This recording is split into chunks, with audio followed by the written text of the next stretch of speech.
just want to say a few words about the local plan. I also want to make it clear I'm speaking as David Stevens and not in any other role, so this is just me. I've also left my glasses over there, which is a bit okay.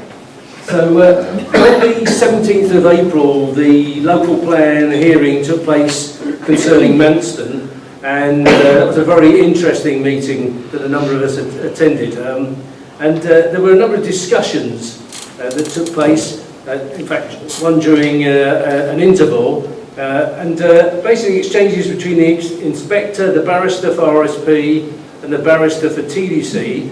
It was agreed that a form of words should be agreed that safeguarded the airport for aviation use only until the result of the DCO was known and a subsequent review of the local plan had taken place. Now the draft wording for that has now been published, and the hearing for this was due to be at the end of May, but it's now been moved to the 16th of July and is at 2 o'clock in the council offices, when the main agenda item is discussing this change of wording to the local plan. Now, with any, if you like, policy, there is a preamble. And the one that relates to Manston, there is a preamble before you get to the policy. And there's one key thing here that in point 1.4 I want to read to you.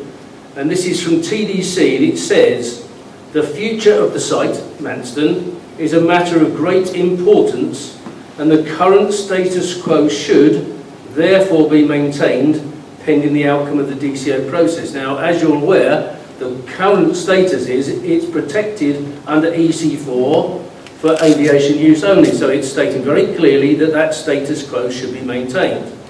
Now the wording for their proposed policy is Manston Airport, as identified on the policy map, is safeguarded for airport related uses, and permission will not be granted for development that would prejudice its future use for air passenger and or air freight use unless 1. The Secretary of State refuses development consent, or the Secretary of State grants development consent, but the relevant order expires without having been implemented.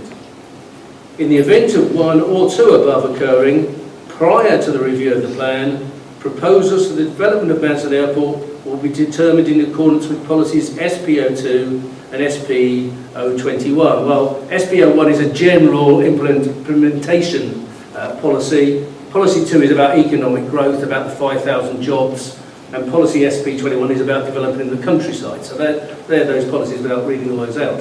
Now, that was from TDC. It will come as no surprise that Stonehill Park didn't agree with that. In fact, Stonehill Park proposed either A, no policy, and in brackets, so that the plan relies, if necessary, on its policy SP21, which is in effect the current position. Well, actually, it isn't the current position, because the current position is EC4 applies, is still extent.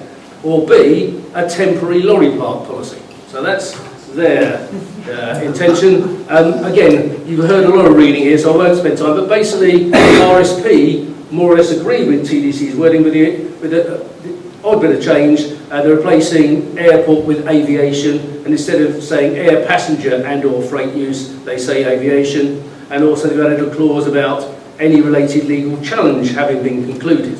But more or less, RSP and TDC are in agreement on this. Now, if after the hearing on the 16th of July, there's still no agreement, then my understanding is it will be the inspector that finally agrees the wording of that policy. That's my understanding of how it will be. So the 16th of July, 2 o'clock in the council chamber could be an interesting afternoon for all of us. Thank you.